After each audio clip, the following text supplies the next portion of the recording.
सलाम, नमस्ते, सत श्री अकाल। मैं हूं रजा और आप देख रहे हैं रजाग्राफी की सबसे खास रिपोर्ट, अंतरराष्ट्रीय प्राइम टाइम रिपोर्ट। एक वीडियो के अंदर आसान भाषा में, आसान जबान में पूरी दुनिया की तमाम बड़ी खबर आपके सामने ऑन वन क्लिक।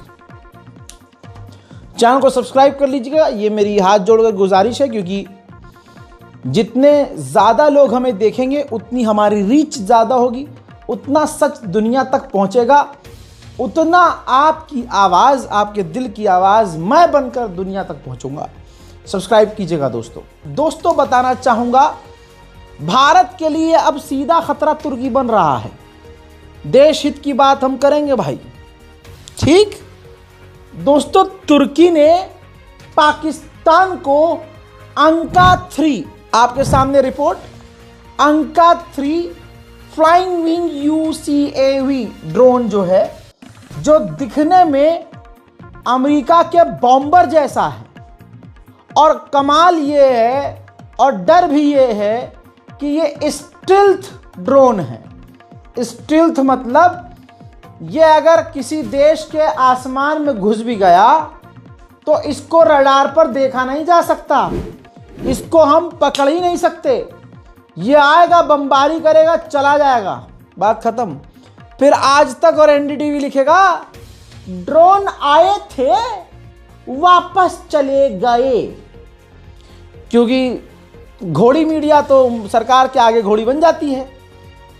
ये हुआ था, वो वीडियोस और वो अपडेट, वो लाइन मौजूद है NDTV की, आज भी लोगों के पास स्क्रीनशॉट है। जंग बंदी के बाद, सीज फायर के बाद भी पाकिस्तान ड्रोन भेज रहा था भाई, लेकिन मोदी सरकार की इतनी हिम्मत नहीं थी कि माने कि हाँ भाई पाकिस्तान हरकत कर रहा है अभी भी। तो जिन अखबारों ने छापा कि अभी भी पाकिस्तान के ड्रोन घुस रहे हैं, उन्हीं अखबार पर जब पीछे से डंडा आया मोदी जी का, तो उन अखबारों ने अपनी लाइन अपडेट कर दी, ड्रोन आए थे वापस चले गए। ओ अब सुनिए, मामला अब यह है कि अगर तुर्की पाकिस्तान को ये ड्रोन देता है स्टिल्थ, तो ये सीधा खतरा हमें है। तो यानी तुर्की चीन की तरह हमारे लिए बड़ा खतरा बन रहा है। भाई चाइना भी खतरा है, सभी भारत से भाई, भारत की सरकार को तेल लेने भेजिए। हमारी फौज कह रही है, सेना कह रही है कि चाइना, पाकिस्तान खतरा है हमारे लिए। अब सुनिए, तुर्की तो सीधा खतरा हो ही रहा है, चाइना भी खतरा है, लेकिन ना, आप भारतीय जनता पार्टी को देखिए, चाइना के अंदर उन्होंने एक अपना दफ्तर खोल लिया है। ये है दफ्तर, चाइना के अंदर भारत ने अपना ऑफिस खोल लिया है, जो पिछले कई सालों से बंद था। समझ लीजिए कि 32 साल तक यहां हमारा दफ्तर नहीं था। अब कॉन्सुलेट बिल्डिंग शंघाई में खोल लिया है। भारत को नुकसान पहुंचा रहा है, मोदी सरकार चीन में दफ्तर खोल रही है। चाइना अरुणाचल प्रदेश को अपना कह रहा है, गणचट्टे वहां पर ऑफिस खोल रहे हैं।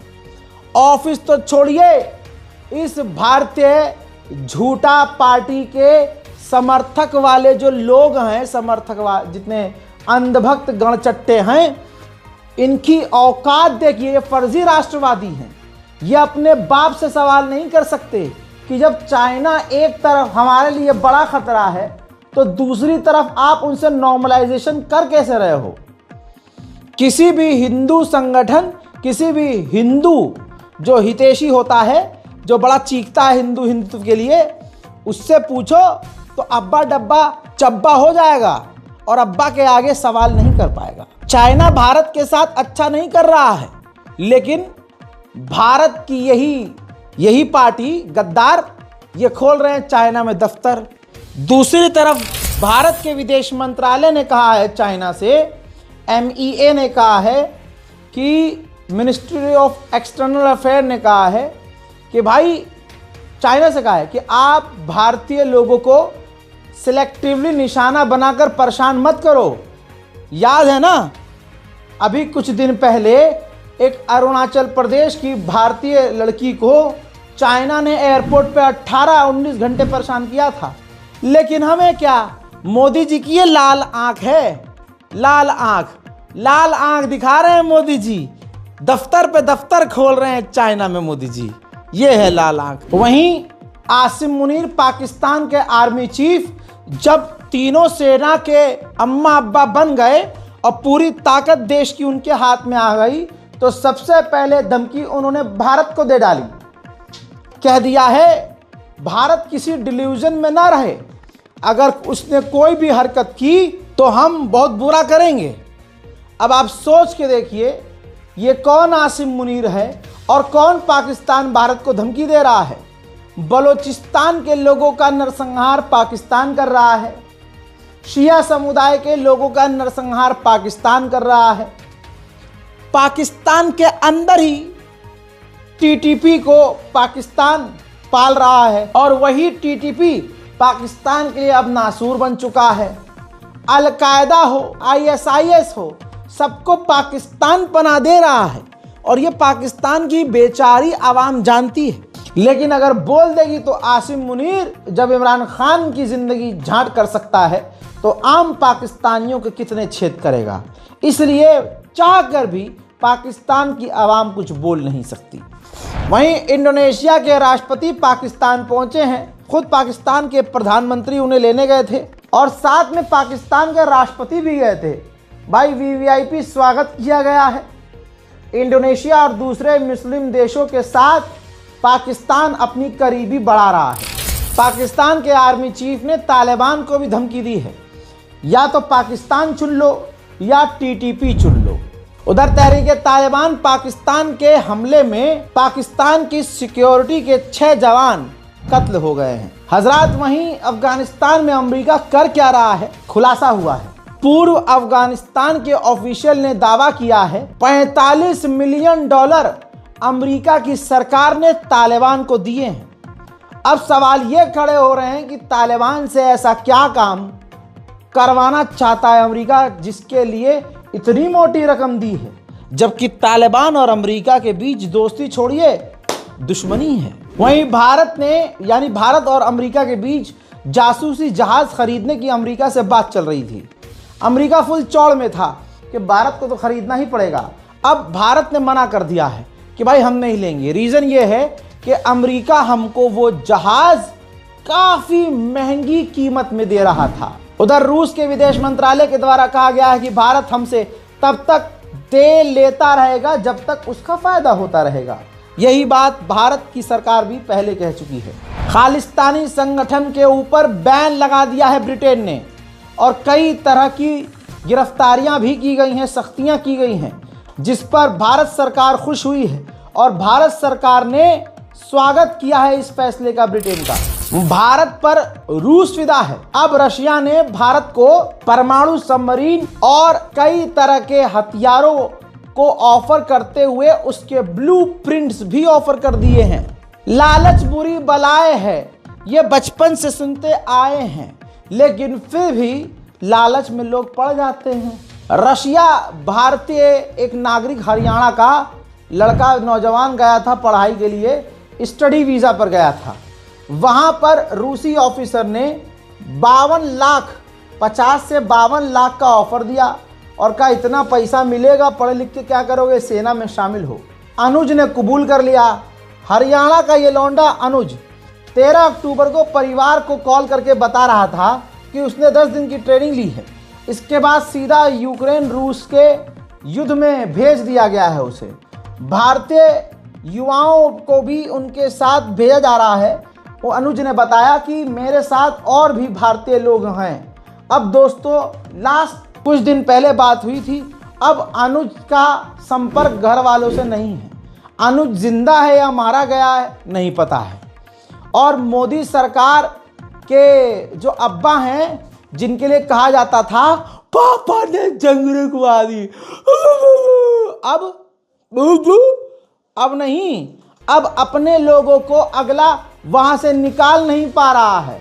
अब लगता है पुतिन का नंबर मोदी जी के मोबाइल से निकल गया है, अब फोन नहीं कर पा रहे। पापा ने जंग रुकवा दी थी, अब नहीं रुकवा पा रहे हैं। गजब बेइज्जती है। उधर कतर के अमीर सऊदी अरब पहुंचे हैं, खुद लेने के लिए मोहम्मद बिन सलमान वहां पहुंचे थे कतर के अमीर को।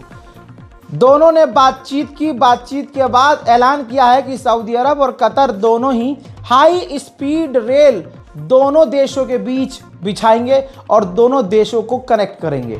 चाइना की PL-15 मिसाइल से इतनी फटी पड़ी है अमेरिका की कि अमेरिका अपने F-35 में meteor missile Chupke Chupke install कर रहा है। चीन का खौफ अमेरिका को सच में। बुर्किना फासो की दादागिरी सुनिए। नाइजीरिया का एक मिलिट्री जहाज जिसमें तकनीकी खराबी आई, इमरजेंसी उसने लैंडिंग करी बुर्किना फासो में। उसके बाद हुआ ये इमरजेंसी थी भाई, इसमें कोई पाप था नहीं।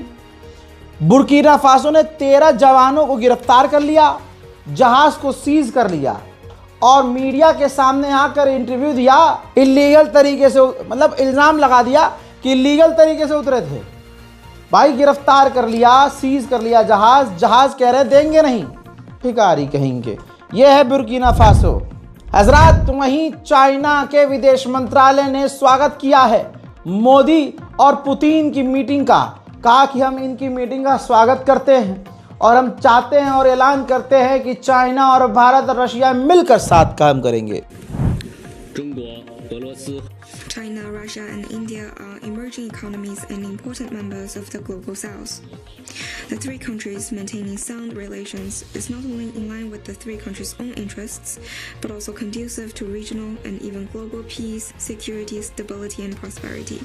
China stands ready to work with Russia and India to continue promoting the development of bilateral relations. On China-India ties, China stands ready to work with India to view and handle China-India relations from a strategic height and long-term perspective. Promote the उधर तालिबान को आतंकवादी कहने वाली भाजपा सरकार ने पूरी पलटी मारते हुए ऑफिशियली तालिबान का साथ दिया है और पाकिस्तान जो अफगानिस्तान पर हमले कर रहा है उसकी निंदा की है। We have seen reports of border clashes in which several Afghan civilians have been killed. We condemn such attacks on innocent Afghan people.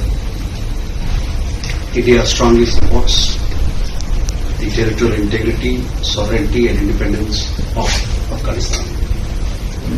वहीं तस्वीर देखिए चाइना से है। चाइना ने नई सैटेलाइट मिसाइल्स फिर अंतरिक्ष में लॉन्च कर दी हैं। मोहम्मद बिन सलमान का आप खेल देखिए। जो भी विदेशी सऊदी अरब में रहकर $13,000 से ज्यादा पैसा कमाएगा, वो सऊदी अरब में मक्का मदीना में खड़े होकर शराब खरीद सकता है और पी भी सकता है। ये है हमारे मुसलमानों का आइकन मोहम्मद बिन सलमान।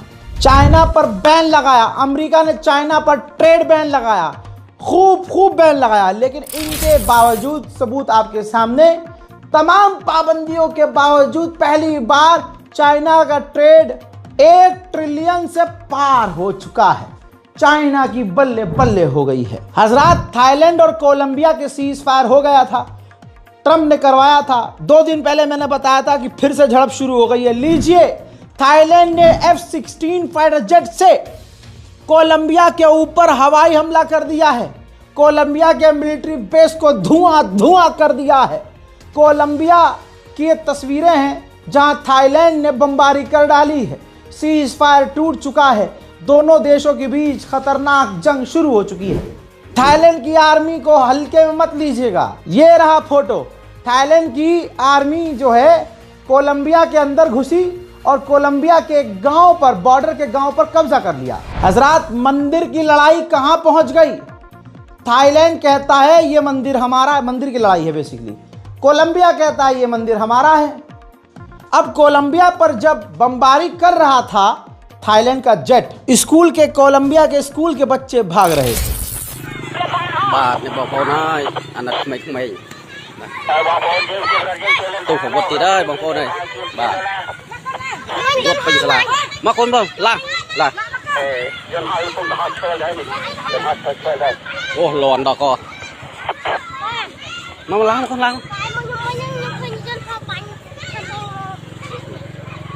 សើស្លាសកម្មភាពសើស្លាបងប្អូនបាទនៅឧត្តរមានជ័យយើងបាទអូថ្មីទៅនេះសើស្លាកំពុងតែរត់ផ្សេងផ្សាយពេញហ្នឹងហើយស្រួលបួលកូនអើយណែកុំ 4 कोलंबियाई सिविलियन और थाईलैंड का एक सोल्जर मारा गया है। अगली तस्वीर थाईलैंड के सैनिकों की है। ये जो कोलंबिया के ड्रोन आ रहे हैं उनको मारकर गिराने की कोशिश कर रहे हैं। अब बॉर्डर पर थाईलैंड और जो कोलंबिया के लोग रहते हैं वो शहर की तरफ भागने लगे हैं। वहीं तस्वीरें बहुत सारी आई हैं मेरे पास जिसमें थाईलैंड कोलंबिया पर हमले कर रहा है।